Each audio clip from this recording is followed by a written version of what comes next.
Olá, muito boa noite. Paz e graça da parte de Deus, pois sejam multiplicadas.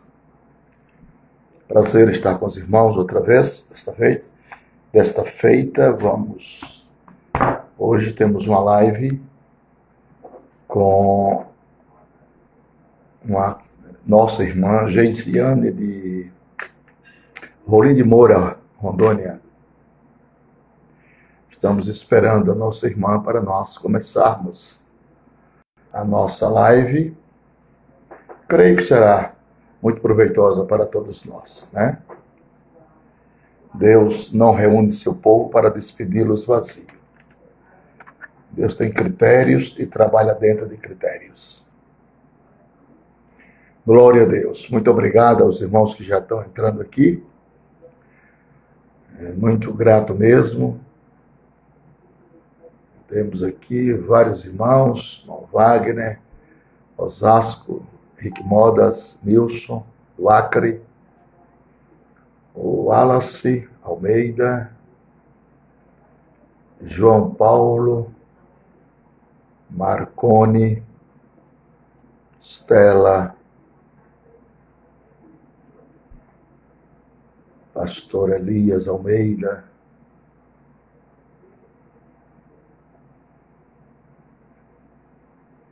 glória a Deus. Estamos esperando. Muito bem.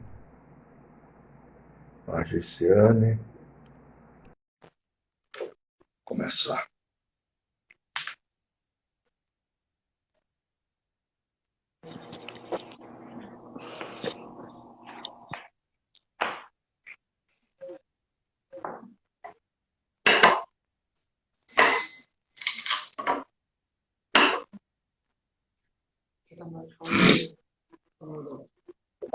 No Wi-Fi, mas travou. Acho que o pastor não está me vendo. Não estou não. O senhor está me ouvindo, pastor? Estou lhe ouvindo, mas não estou lhe vendo. Então, só um instante. Ô, Cláudio! Cláudio! Viana! Eu quero 1 litro de água, aí da geladeira, 1 litro.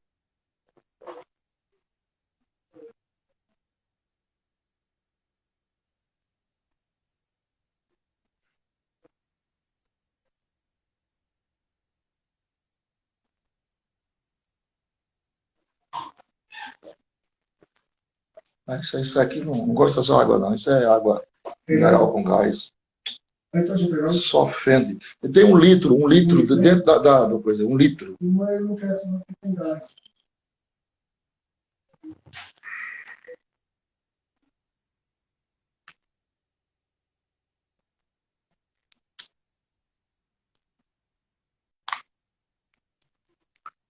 Belo Jardim, nós temos aqui gente de Belo Jardim, meu amigo Totó, Fabiana, meu Deus, Belo Jardim, temos amigos de Belo Jardim, que beleza, Guarulhos, Sorocaba, Rio Grande do Norte, Mossoró, Terra das Águas Termais,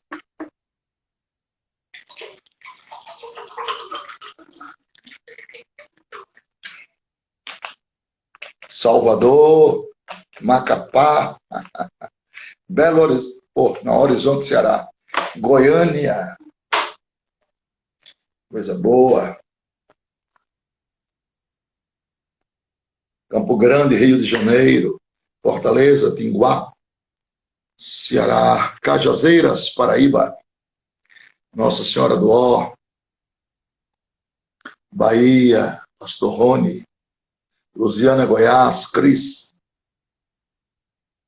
Rio de Janeiro, Nilson Cunha,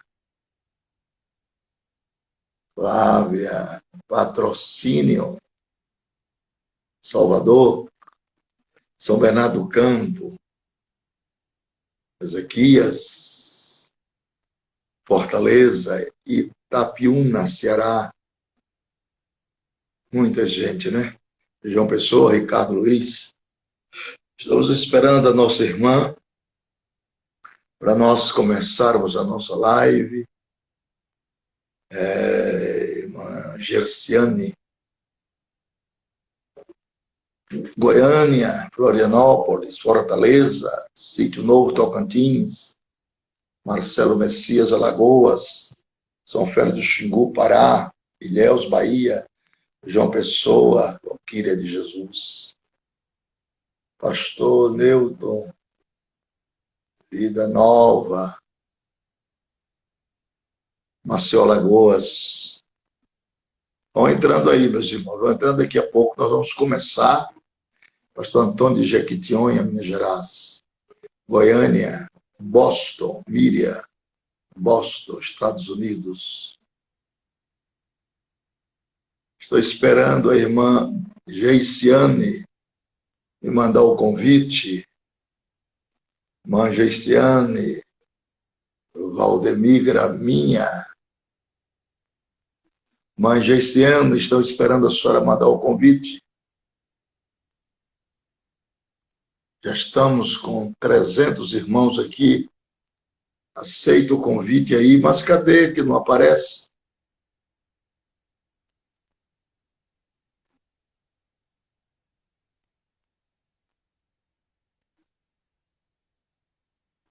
Vamos ver agora.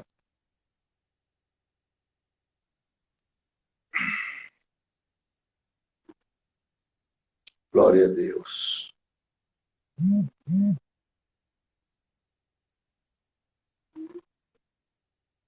O nosso curso, sim.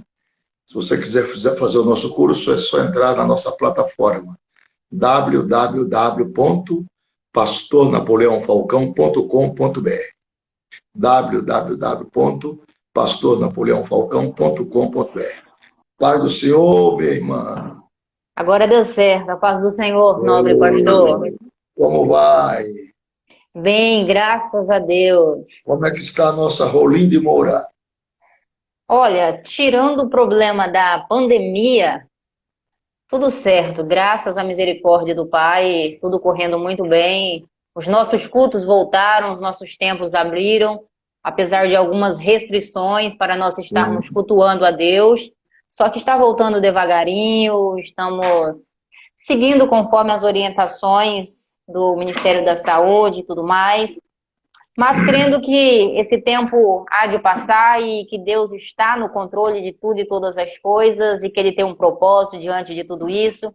E em nome de Jesus nós vamos tirar grandes lições de toda essa situação. Nós cremos assim.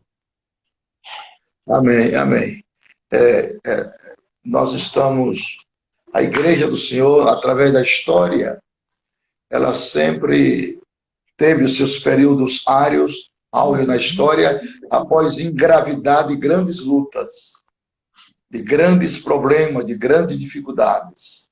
Então, sempre nascia, após esses grandes problemas, nascia grandes avivamentos. Então, eu estou crendo que após essa pandemia, a igreja brasileira vai ter outra característica, outra roupagem. As pessoas vão voltarem à dependência de Deus, que o significado da vida cristã é manter a dependência de Deus. Quando nós perdemos a dependência de Deus, aí a coisa fica ruim para nós. Então, depender de Deus em todos os tempos. É que, na verdade, se nós nos atentarmos aos contextos bíblicos, em todo o período da história bíblica, desde da introdução do povo hebreu, sempre que Deus criou um meio, uma situação que alguns até veem, pastor, como castigo. Eu, em particular, gosto de dizer que são um meio e forma que Deus faz e cria para levar o homem a Ele novamente. Quando Deus permite que o povo dele vai para o cativeiro babilônico, eu imagino que num sentimento paterno, dói muito para Deus ver o povo sofrer, porém, ele sabe o amanhã e ele sabe que esse sofrimento leva o povo a ele. Então, essas coisas que acontecem, de fato, elas nos levam a Deus, elas nos aproximam de Deus, e nós o louvamos por isso, porque mesmo quando nós estamos dispersos das situações, quando a igreja está meio que recuando, o Senhor cria meios e situações e nos aproxima dele novamente. O Senhor sempre tem o teu povo junto com ele. São os grandes paradoxos, os grandes enigmas, né? Por exemplo, se você for olhar pelo lado natural das coisas, parece-me que Deus entrou no contraditório quando ele apanha aproximadamente 3 milhões de pessoas e põe no deserto, né? Se você olhar pelo lado racional, é o antagonismo, porque deserto, primeiro, ninguém consegue sobreviver no deserto por muito tempo, a não ser que tenha aqui a essência da água e do alimento. Deserto não tem rios nem temporários nem permanentes, né? E a historicidade de Israel no deserto aponta para os grandes paradoxos de Deus, né? Ele leva esse povo para um lugar inconveniente, impróprio, né? Eram aproximadamente 3 milhões de seres humanos, né? E uma temperatura de 60 graus aproximadamente, ele vai gerar inanição, e as pessoas vão se decompor. Só que Deus, quando chama, mesmo no contraditório da razão do homem, Deus ampara. E o primeiro ato institucional de Deus foi colocar uma nuvem.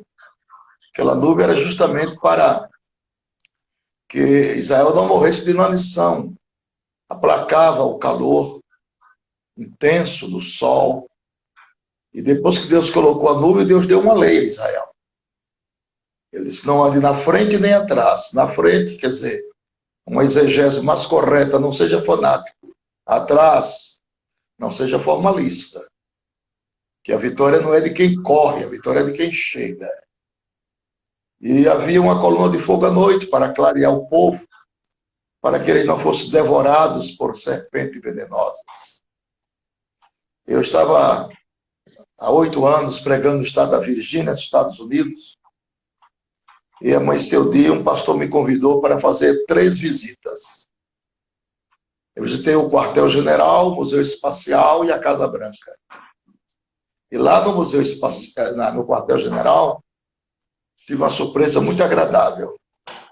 3 generais do exército americano, crentes, pastores, nos levaram para uma sala e começaram a fazer perguntas sobre o Brasil, que respondíamos dentro do nosso grau de conhecimento. E depois um deles perguntou assim, olha, o senhor sabia das necessidades de Israel no deserto? O que eles precisavam? E, sim, Deus fez, caiu o maná. Mas o senhor sabe quanta quantidade? Não. Nós fizemos uma pesquisa que 3 milhões de pessoas precisariam todos os dias de 1.500 toneladas de alimento por dia. Não é fácil. E o interessante é que Deus colocava o maná, e dentro do maná Deus injetou todos os elementos que fazem bem à nossa saúde. Peptonas, proteínas, amido, amilases, vitamina A, B, C, D. Porque a Bíblia diz que o maná era tão forte que só podia colher um por pessoa. E não podia guardar para o outro dia porque apodrecia. Porque ali já estava a inserção da hermenêutica, né? Pão nosso de cada dia. Eles precisavam de 41.580.000 litros de água por dia. O deserto não tem água. Então Deus traz à existência o inexistente, né? Explica o inexplicável. Mas eles murmuraram. E é a primeira vez na história que eu vejo o oceano produzir frango, né? Porque Deus fez os oceanos só para produzir peixes e crustáceos. Frango não. Deus delega do mar uma nuvem de cordonizes que vem para o deserto e eles voavam a 90 centímetros do chão. Ele saciava a sua fome com carne, com água fresca, com maná. Agora imaginemos aquela travessia. se aquela travessia, segundo Eusébio e Heródoto, que eram historiadores contemporâneos dos Macabeus, aquela travessia demoraria 35 dias e 35 noites, se fosse em fila indiana. Deus rasgou o mar, segundo os historiadores, em 4 quilômetros e 800 metros de diâmetro, para o povo atravessar numa noite. Então, Deus que cuidou de Israel por 40 anos, ele vai continuar a cuidar da igreja, mesmo nesse período de dores que estamos passando. E nós vamos sair mais fortalecidos desta guerra, com certeza. Eu creio em nome de Jesus. Meu pastor, já faz 21 dias que nós estamos trabalhando com uma série de lives. Deus tem dado a oportunidade de estarmos entrevistando santos homens de Deus. E eu louvo a Deus pela vida do Senhor. E como o Senhor é um mestre da escatologia, na qual nós temos como referência, eu elaborei algumas perguntas para nós estarmos trabalhando nessa live. Inclusive, tem alguns irmãos comentando aqui e perguntando a possibilidade do senhor tirar os comentários. Para mim não incomoda, mas talvez para as pessoas que estão assistindo, os comentários acabam incomodando um pouquinho. Pronto. Excelente. Primeiro, em todo o contexto bíblico, as bênçãos de Deus, elas são condicionadas. Existe uma Canaã, mas para chegar em Canaã se faz necessário passar pelo deserto. A salvação, ela é condicional, ela é condicionada. Qual é os meios para se adquirir essa salvação? Por quê? Eu faço essa pergunta. Nós estamos em um tempo onde existe uma dificuldade muito.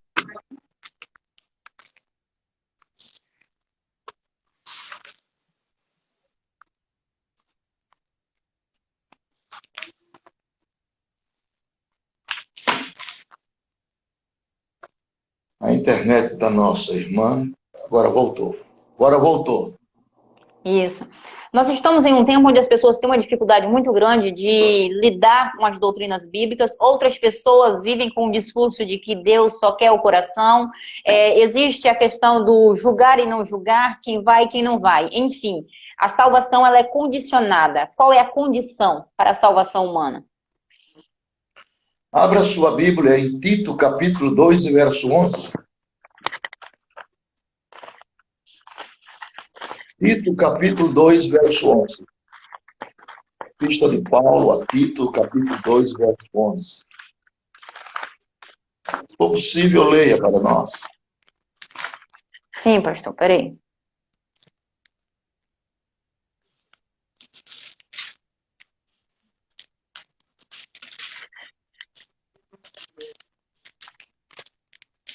Tito 2 e 11.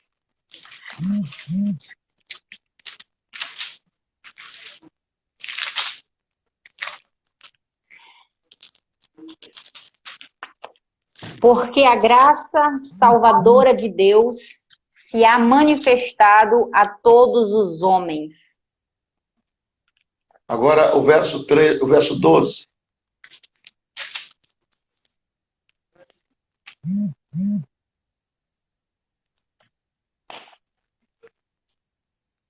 Verso 12. Ensinando-nos que, renunciando à impiedade e às concupiscências mundanas, vivamos neste presente século sóbria e justa e piamente. Está respondida. Salvação está condicional. Se quiserdes, se ouvirdes, se andardes na luz, se andardes como ele andou, se alguém está em Cristo. A graça de Deus se há manifestado, trazendo salvação a todos, a 8 bilhões aproximadamente de pessoas. Porque Jesus não é um patrimônio da igreja evangélica. Jesus é um patrimônio para o mundo. Agora vem, a graça de Deus se há manifestada, trazendo salvação a todos. Aí vem a exigência, a condicionalidade, ensinando que renunciando às concupiscências deste mundo, vivemos uma vida sóbria e piamente. Então a salvação é para todos, mas o apanágio da salvação é a condicionalidade, que Deus impõe a condicionalidade. Porque cristianismo não é espiritismo. No espiritismo, o diabo arromba a porta e entra. No cristianismo, eu estou à porta e bato. Aí vem a condicionalidade. Se alguém ouvir minha voz Minha voz. e abrir, Deus não abre o coração. Porque o Espírito Santo convence-nos, mas não converte-nos. Convencimento é proporcionado por ele, mas a conversão é individual. Amém, amém. São Mateus escreveu no capítulo 24, quando Jesus estava sentado ao Monte das Oliveiras, os seus discípulos dirigiram-se a ele em particular e disseram: Dize-nos, quando acontecerão estas coisas? Qual será o sinal da tua vinda e o do fim dos tempos? Aqui nós temos 3 perguntas que os discípulos fizeram a Jesus. Quando acontecerão essas coisas? Qual será o sinal da tua vinda e do fim dos tempos? Sim. 3 perguntas que precisam de 3 respostas. Eu escutei a pregação do senhor no YouTube. Que sinal haverá da tua vida? Quando serão estas coisas? A que coisas Jesus se reportava? Jesus se reportava, evidentemente, para as coisas que aconteceriam com o passar dos dias, dos anos e dos tempos. Que tempo nós estamos vivendo? Estamos vivendo um tempo cognominado pela profecia de princípio das dores. Segundo a ciência, uma mulher para dar à luz, ela pode sentir de 60 até 100 contrações. Isso diverge de organismo para organismo. Então, os sinais têm se avassalado de maneira tão impressionante. Sempre houve terremotos, sempre houve guerras, sempre houve fomes, sempre houve epidemias, mas num vulto como agora, nunca houve. Então, as coisas estão muito aceleradas em todos os termos. O índice de terremoto tem aumentado drasticamente. Tsunamis, maremotos, epidemias. Olha, a epidemia ela já agraçou milhares e milhares de seres humanos através da própria história. Nós tivemos aqui, eu fiz um relato aqui, estou engraçado, das epidemias, né? Já houve a peste bubônica, a peste tifoide, a febre amarela, a gripe espanhola, o sarampo, a varíola, são sinais. A tuberculose já dizimou mais de 1 bilhão de pessoas em 100 anos. A tuberculose. Temos a doença de Chagas, né? E tantas outras malefícios, e agora temos essa. Então, sempre houve epidemias, mas acentuada, como está sendo agora, não. Então, isso mostra que Jesus estava apontando para uma época em que as epidemias, em que as guerras, as incompreensões, a inversão de valores, a anarquia social, a fragilidade governamental se acentuaria de maneira volumosa. E é o que nós estamos vendo, este quadro diante dos nossos olhos. Então, Jesus acentua que não passaria a geração da figueira. A figueira é Israel. Então, os discípulos perguntaram assim, querendo uma resposta. Quando serão estas coisas? Que coisas? Que sinal haverá da tua vinda? Então, a vinda de Jesus não é uma mediocridade cognominada ou conceituada por um pensador filosófico. A vida de Jesus é o cumprimento definitivo das profecias, pois nós temos mais de 2.000 alusões à volta de Cristo, das quais 318 está só no Novo Testamento. Então, quando serão estas coisas? Que sinal haverá da tua vinda? E o fim do mundo? Mesmo as pessoas que não conhecem, não têm nenhuma familiaridade com as Escrituras, instintivamente sabe que algo está para acontecer. Você tem que ser muito bruto para não entender a linguagem evidenciada por sinais. Alguns cientistas já prevê que no ano de 2040 ninguém vai ver mais nem a cabeça do Cristo Redentor. O que é isso? É o bramido do mar e das ondas, com o degelo da Antártida, com o degelo da Groenlândia. Então, os oceanos estão subindo de nível e entrando nas cidades litorâneas. Então, Deus começa a juizar as nações, através de água, através de fogo e através de vento. São exércitos que estão à sua disposição. E ele usa a hora que ele quiser. Os ventos estão em recâmaras. É só ele levantar um pouquinho da tela e vem vendaval de 1.000 quilômetros por hora, não deixa ninguém vivo. Então, Deus está provando à humanidade mais uma vez que quem manda, quem tem as rédeas da história nas mãos é ele. Provando que um vírus para 72 nações do planeta. Um vírus.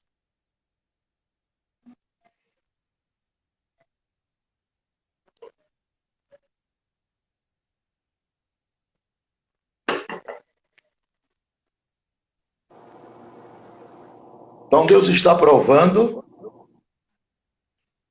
a todas as nações da Terra que um vírus paralisa o mundo. E aí você não encontra saída nem na ciência, nem na política e nem na economia. Primeiro que ele diz, ele rebenta a economia internacionalizada, que para tudo. Se para tudo, a economia para, estagna. Então Deus está mostrando que as rédeas quem tem é ele. Então nós estamos vendo o ocaso, o poente, as últimas milhas. Eu tenho 71 anos de idade. Eu não creio que eu vou morrer a morte física. E eu venho falando isso há 52 anos que prego. Eu não creio que eu morrerei terei a morte física, a morte do corpo. Eu creio que eu serei arrebatado juntamente com aqueles que estiverem vivos, dado a evidência dos sinais que está descortinado diante dos nossos olhos. E uma das coisas mais sérias é isso aqui. O produto hídrico da terra está sumindo. Você encontra isso aonde? Ezequiel capítulo 4, versos 16 e 17. Está escrito que Deus tornará instável o sustento de pão. Comerão pão por peso e a água beberão por medida e com tristeza, para que essa vos faltem e se consuma uns com os outros. Então nós somos 70% líquido. Ninguém sobrevive sem a aquiescência da água. Os mananciais estão secando. A fome já é epidêmica. Hoje nós temos 82 nações que não têm mais água para beber. Nós detemos 7% da água de todo o planeta na bacia amazônica. Mas muitas nações estão gritando de sede e de fome também. Virou uma pandemia mundial a fome. É o que está lá no cavalo, o cavaleiro do cavalo preto, né? Falsa paz, guerra no vermelho, fome no preto e morte no amarelo. No amarelo. Então nós estamos vivendo esses últimos instantes. Eu comparo Deus como um pescador Um pescador profissional. Que ele fisga o peixe e dá linha, fica brincando com o peixe. O peixe estribucha para lá, puxa para cá, vai para lá. E na hora que ele achar por bem, ele puxa. Está fisgado. Então a humanidade está na fisga de Deus. A humanidade está na... Deus tem o controle absoluto do reino mineral, vegetal e animal. Está no controle absoluto de Deus. Pastor, eu marquei aqui 3 referências bíblicas quanto à vinda de Cristo, a vinda do Filho do Homem. Ainda em Mateus 24, 30, 31, então aparecerá no céu o sinal do Filho do Homem, todas as nações da terra se lamentarão e verão o Filho do Homem vindo nas nuvens do céu com poder e grande glória. E ele enviará os seus anjos com grande som de trombeta, e estes reunirão os seus eleitos dos 4 ventos, de uma a outra extremidade dos céus. Aí, em 1 Coríntios 15, 52, no momento, num abrir e fechar de olhos, ao som da última trombeta.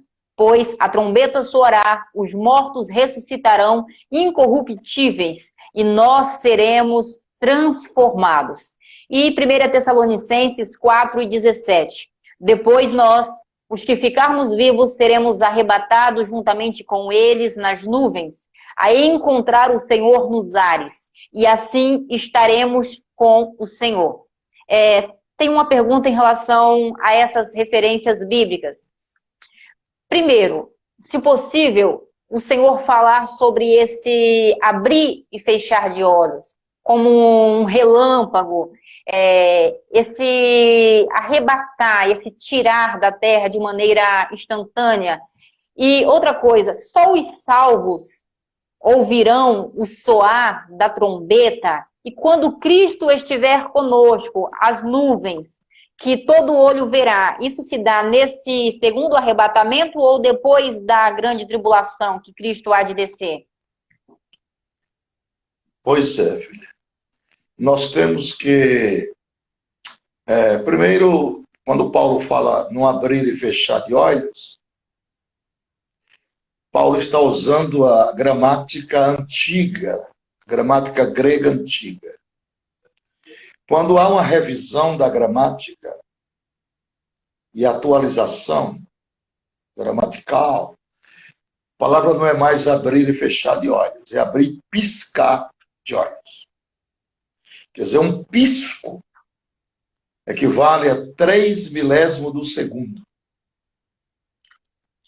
Por que é que você pisca? Você sabe quantos piscos você dá por dia? Não. Nunca, não. Pois é, não dá para somar. Porque quando você pisca, você delata um canal chamado canal lacrimal. Ele expede um líquido que lubrifica o humor vítreo.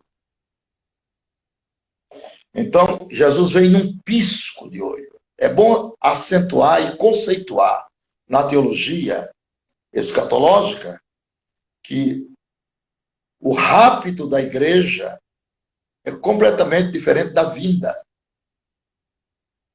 Porque no rapto, ou raptare, que é no abrir e piscar de olhos, haverá 2 coisas interessantes. Primeiro, a ressurreição de todos os mortos em Cristo. Todos. Segundo, a transformação e arrebatamento dos vivos em Cristo. É diferente da parousia. Então é bastante diferente, né? Então, ele virá uma vez em 2 fases. Primeiro, ele virá para a igreja, para. Na segunda, ele virá com a igreja. Primeiro, para. Segunda, com. Na primeira, os pecadores serão deixados. Na segunda, os pecadores serão aniquilados. Na primeira haverá segredos. É como ladrão de noite, ou como relâmpago. Até que Noé entrou na arca e não perceberam. A vida de Jesus é num rápido, é num instante. Muita gente não vai perceber. Só vai ver as roupas das pessoas que ficaram, como testemunho que o corpo foi glorificado. E na vinda dele em glória, parousia, ele virá com a igreja. Na primeira, os incrédulos serão deixados, destruídos. Na primeira haverá segredo. Na segunda, profunda lamentação.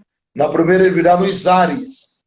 E na segunda, ele virá sobre o Monte das Oliveiras. Diferente. Quando Abraão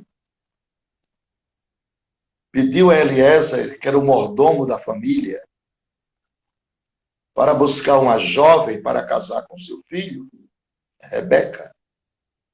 Nós temos aí uma simbologia bíblica muito bonita. Eliezer, simbolizando o Espírito Santo. Rebeca, simbolizando a igreja. Isaac, simbolizando o filho, Jesus. E Abraão, simbolizando o pai. E o camelo, que trouxe Rebeca, simbolizando o pastor da igreja, conduzindo a igreja por esse deserto chamado mundo. Eliezer traz Rebeca, e a Bíblia diz que ela encontra com Isaac no campo. Então, o arrebatamento da igreja acontecerá nos ares. Nos ares.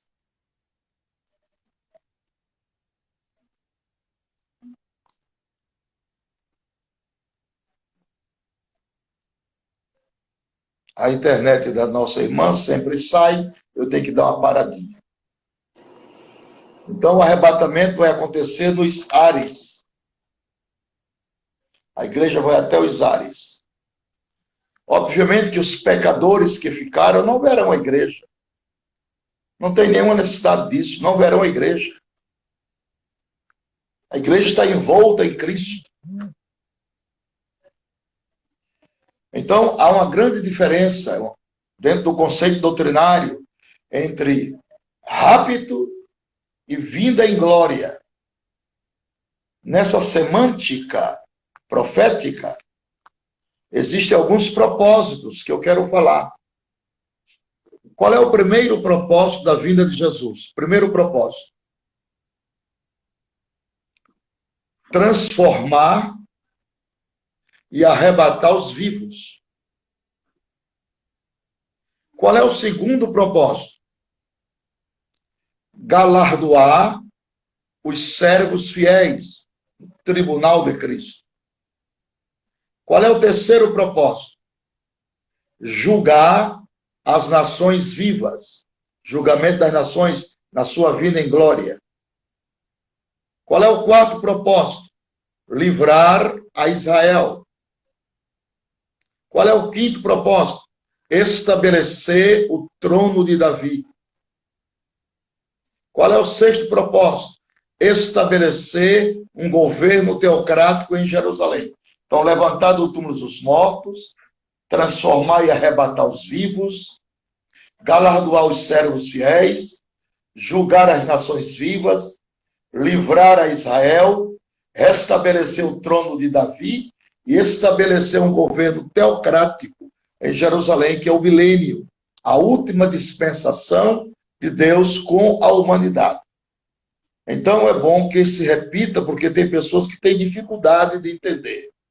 O rapto da vinda. O rapto é não abrir e piscar de olhos. A vinda é 7 anos depois. É 7 anos depois. Depois que Jesus arrebatar a igreja, haverá um período de 7 anos, comandada por um déspota, chamado o Anticristo, o falso Messias. 3 anos e meio de falsa paz e 3 anos e meio de guerras, e misérias e violência, porque todos os poderes da natureza estarão feridos e entram em confluência. Isso é muito sério para quem ficar para o processo da grande e dramática tribulação. Vai haver 3 guerras. A guerra de Gog e Magog. Ezequiel 38 e 39. Ela vai acontecer no começo da grande tribulação. No final da grande tribulação temos outra guerra, chamada Batalha de Armagedon, Apocalipse 16. E depois do milênio temos outra guerra, a guerra de Gog e Magog, com todas as nações da terra. Todas as nações da terra. Então são 3 grandes guerras. No milênio, a humanidade está dizimada a 1/3, porque muitos morreram na grande tribulação. Pastor, diante do que o senhor está falando, do que lemos, estudamos e tudo mais, como explicar a ausência de esperança e desejo para viver com Cristo e também a ausência de temor e medo da condenação eterna que paira no coração das pessoas? Tanto a ausência da esperança, do desejo pelo céu, do desejo para estar com Cristo, e também daqueles que existe a ausência do temor, do medo da condenação eterna. Como se explicar? E eu falo isso não generalizando, mas dando ênfase, inclusive, a pessoas que conhecem a palavra, pessoas que já esteve nos atos de Deus, pessoas que conhecem o Evangelho de Cristo e hoje escuta uma pregação do Senhor, por exemplo, na área da escatologia, de vários outros pregando sobre a volta de Cristo, nós vivendo esse tempo em meio a essa tamanha pandemia que alcançou o justo e o injusto, e mesmo assim não gera esperança para estar com Cristo e nem temor diante de uma possível condenação eterna. Minha filha, não é de se estranhar o comportamento do homem nesse sentido, não. Porque na grande tribulação eles vão blasfemar de Deus. Então não é de estranhar, não. O gênese do pecado está no homem, porque tudo isso que está acontecendo é consequência do pecado. Tudo que está acontecendo é consequência do pecado. Deus não é injusto. Tudo que está acontecendo no mundo é consequência do pecado. Então, até mesmo na grande tribulação, as pessoas não se arrependem, né? Com exceção daqueles que vão romper o pacto com o anticristo, serão degolados, decapitados, são mártires. Mas muita gente, meio ao tormento, as pragas, a miséria caindo, o sol vai ser ferido 7 vezes. Vai haver uma morte lenta, chamada ânsia, vontade de morrer, não, porque a morte vai ter férias de 5 meses para dar evasão aos terríveis, deploráveis sofrimentos da humanidade. Mesmo assim, os homens mordem as suas línguas e blasfemam de Deus. Então, essa inquietude, esse medo e essas coisas que endurece o coração da pessoa por dentro para não voltarem para Jesus, para não crer em Jesus. Porque só perde este medo quem tem afinidade com Cristo. E a afinidade advém da comunhão. Você só passa a confiar numa pessoa quando você convive com ela. Quando você não conviver com uma pessoa, pode alguém dizer que é boa, que é extraordinária, mas você não conviveu. Você fica sempre com o pé atrás. Então, após a convivência, você vai descobrindo os prós e os contras. Assim é o povo que não convive com Deus, que não tem intimidade com Deus, que não se relaciona com o Senhor. Então, essas pessoas, ao invés de ter temor, não, elas têm raiva, elas têm ódio, e outros pendem para o lado do medo. Tem pessoas que têm orgerize do Apocalipse. Não pode nem ouvir falar nisso, que temem, tremem por dentro. Mas o Apocalipse para nós é o livro da esperança. É o livro da esperança. Porque as pragas incisivas que estão no mesmo, não é para nós. Não é para nós. É para o mundo gentílico e para Israel. Na grande tribulação. A grande tribulação é para os gentios e para os judeus. Para imprensar eles no canto da parede e eles clamarem pelo Messias quando Jesus virá em glória para socorrê-los. Então, esta falta de temor e, às vezes, o medo que leva as pessoas para a depressão e tantas outras coisas, é falta de afinidade com o seu Criador. Quando você tem afinidade com o seu Criador, você não teme a nada. Você não teme a nada. Você bate no peito e diz, eu sei em quem tenho crido. Assim como Deus livrou a Ló, livrará a igreja. Assim como livrou a Noé, livrará a igreja. Assim como ele arrebatou Enoque, arrebatará a igreja. A igreja não passará pela grande tribulação. É só você ver Apocalipse capítulo 3 e versículo 10. Como guardastes a palavra da minha paciência, eu também te guardarei da hora, não da hora da tentação, não é na hora, é da hora. Não é na, é da.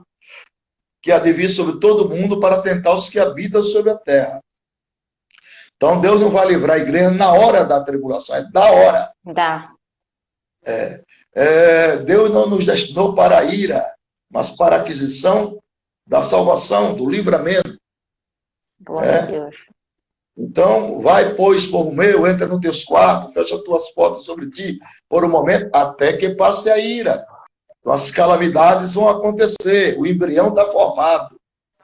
Tudo está acontecendo de maneira, na matemática divina, a escatologia é muito dinâmica. Um acontecimento vai dando lugar a outro acontecimento. Prova fidedigna de que estamos vivendo as portas da volta de Cristo Jesus. A qualquer momento haverá que todos os salvos terão... É como se você tivesse um diapasão no ouvido. Diapasão é aquele aparelho que você bota no ouvido, os músicos, para distinguir as notas musicais. Então Deus vai colocar um diapasão espiritual. Só os salvos vão discernir, distinguir o som da trombeta. Pastor, onde e o que a igreja estará fazendo durante esse período da grande tribulação? A igreja, ela segue para 2 departamentos na eternidade. Primeiro, ela vai para o Bema. A palavra grega quer dizer lugar alto de julgamento, que é o tribunal de Cristo. O tribunal fala de 3 coisas: bondade, justiça e soberania de Deus. Lá será entregue à igreja os galardões, aquilo que eu fiz por meio do meu corpo, ou bem ou mal. A salvação é por fé, mas o galardão não. O galardão é por trabalhos prestados. Por isso Paulo diz, cada um veja como está edificando. Porque ninguém pode pôr outro fundamento, a não ser Cristo. Então, no tribunal de Cristo haverá irmãos, haverá crentes que não receberão galardão. Serão salvos pela fé. Porque salvação é fé, mas galardão é trabalhos prestados. É trabalhos prestados. Aí Paulo diz, a uns será dado a glória do sol, a outros será dado a glória da lua, e a outros serão dado a glória das estrelas. Eu entendo que nessa proporcionalidade, os corpos espirituais serão diferentes em glória. Em glória. A glória é proporcional ao trabalho prestado aqui na terra. Qual é o trabalho mais conceituado por Deus na eternidade? Qual seria? Seria o trabalho do ganhador de almas. O que ganha almas, sábio é. Quem faz o homem converter dos seus caminhos maus, cobre multidão de pecados. Então, é de uma dignidade a toda prova, porque a política de Deus é salvar o homem.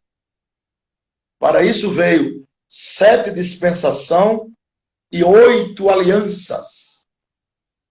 7 dispensação e 8 alianças. Para quê?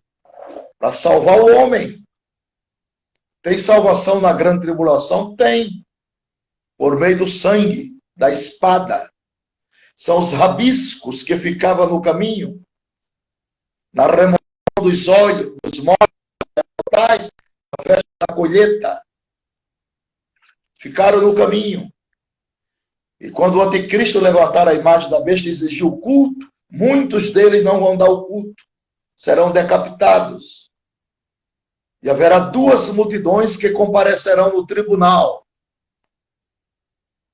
Uma multidão que receberá uma pedra branca e um novo nome, a igreja.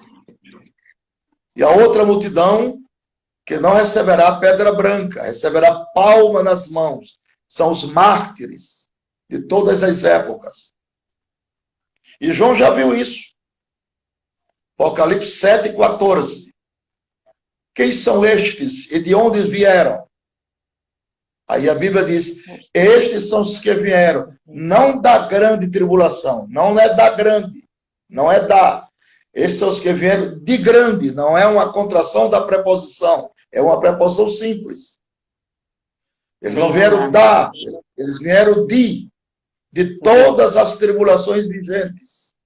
Lá do princípio até agora, foram martirizados na noite de São Bartolomeu, na Coliseu de Roma, na chamada Santa Inquisição, que matou os crentes. E ainda hoje tem mártires morrendo hoje. Na África, os países muçulmanos matam os cristãos. Então, esses vão comparecer com palma nas mãos, cantando 3 cânticos. O cântico de Moisés, o cântico do Cordeiro e o cântico dos remidos. Aí depois do tribunal, aí Salomão disse, levou-me à sala do banquete. O palácio que nós vamos morar, ele tem 3 salas específicas. Número 1, a sala do trono, que é a sala dos despachos. Foi aquela sala que Deus chamou João para ter uma audiência com ele. Número 2, a sala do tesouro, onde estão guardados os tesouros de Deus. Número 3, a sala do banquete, onde vai haver a festa nupcial da noiva, a igreja, com o seu noivo Jesus Cristo. Como está escrito, e não beberei do fruto da vide, até aquele dia em que eu beba de novo convosco no reino de meu Pai. Jesus certamente vai dizer para a igreja, tive muito desejo de cear convosco esta ceia. Vai ser magnífico. É tão lindo o céu, que Paulo disse, o que está reservado para nós, os ouvidos nunca escutaram, os olhos nunca viram, e ao coração dos humanos nunca desceu. O céu é um país milionário, e João esteve lá. Ele viu a praça da cidade. Ele viu a árvore da vida no meio da praça. Ele viu o muro da cidade de cristal. Ele viu as 12 portas de pérola. Ele viu o rio da água da vida que saía do limiar do trono. Aí ele entrou na sala do trono. Primeira coisa que ele viu lá, um trono ocupado. Aí ele descreve. E aquele, pronome pessoal em caso oblíquo, e aquele que está sentado sobre o trono, é semelhante à pedra de jaspe. Jaspe fala de divindade, sublimidade, santidade. Ele viu Deus sentado no trono e viu um arco celeste em volta do trono. A aliança de Deus com Noé. Aí ele escutou sair do trono 3 coisas: vozes, trovões e relâmpagos. Aí ele veio para a frente do trono. Aí ele viu a aquiescência monumental de 4 gloriosos tronos. Nesses 4 havia 4 querubins, que a Bíblia chama de 4 seres viventes. 4 animais. Querubins. Porque querubins adoram, serafins louvam. Os querubins olhavam para Deus e adoravam, dizendo: Santo, Santo, Santo é o Senhor. Enquanto isso, os 24 anciãos, providos de coroas da cabeça, deitavam a coroa no trono e diziam: Aleluia, aleluia. Digno é o cordeiro que foi morto, mas está vivo para sempre. Então, os céus, esta incandescência.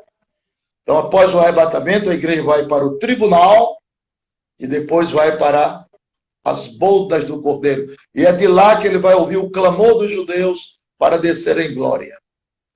Aleluia. Pastor, eu acho que o nosso tempo está acabando aqui. O senhor queria ativar os comentários aqui para nós encerrarmos a nossa live.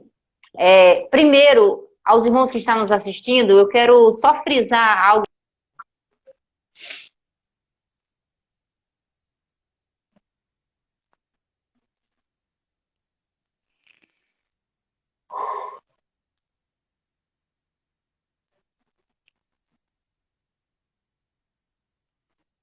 A internet. 14.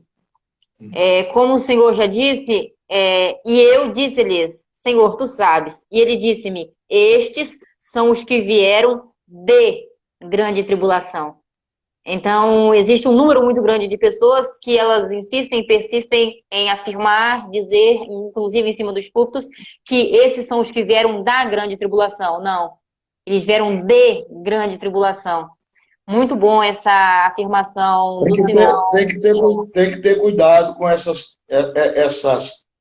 traduções e desses tradutores novos. Eu fico com a velha, eu sou velho, fico com a velha tradução de João Ferreira de Almeida. Fico com a velha tradução de João Ferreira de Almeida. Não fico com essas traduções bonitas, Bíblia com as capas bonitas, tal, adulteradas. Fico com essas antigas, porque a apostasia ela vem com 3 coisas. Primeiro, inversão de valores. Segundo, quebra dos paradigmas. Terceiro, abandono dos marcos antigos. Isso é perigoso. Inversão de valores, quebra dos paradigmas e remoção dos marcos antigos. Isso é muito perigoso. Então, parabéns pela sua tradução, que é igual à minha. Amém, amém, amém. Meu pastor, antes de tudo, minha gratidão pela vida do Senhor. Existe uma série de assuntos escatológicos que nós levaríamos uma vida discutindo, falando sobre e gerando em nós um sentimento de esperança muito forte, crendo que o que há de vir virá e não tardará. Esse é o desejo e o anseio do nosso coração.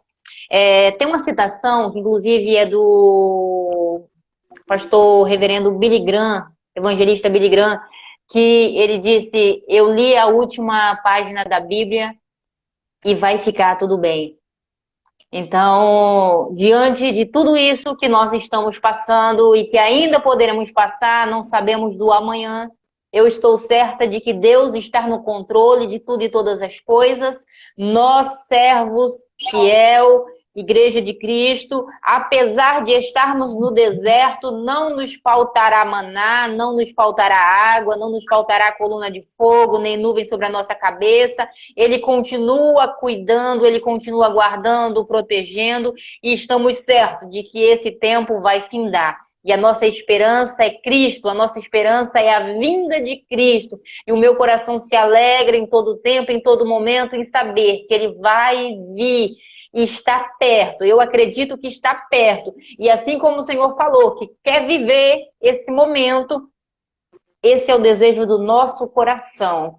E esse é o anseio, essa é a nossa oração. Pastor, se for possível, encerre fazendo uma oração aos irmãos que estão nos assistindo, por favor. E mais uma vez, gratidão pela vida do Senhor. Saudação do meu pastor Manuel Ângelo, nosso vice-presidente, pastor Nivan. Deus o abençoe, o Senhor, sua casa e o seu ministério, em nome de Jesus.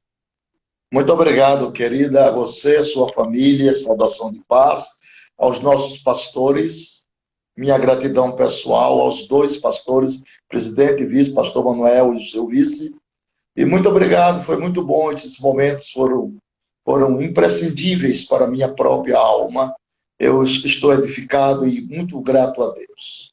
Nosso Pai que estás nos céus, te damos graças por mais uma live onde podemos, com liberdade, falar a tua palavra aos corações de famílias, de pessoas que precisam tanto de ti. Continua abençoando tua igreja em Rolim de Moura, em Rondônia, no Brasil e no mundo. Dá-nos a tua graça e continua conosco em nossa jornada.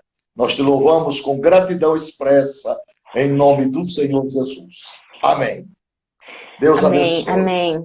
Amém, pastor. Deus o abençoe e salva a live aí para nós, tá? Para nós estarmos compartilhando. Amém. Muito obrigado. Deus abençoe. Paz do Senhor.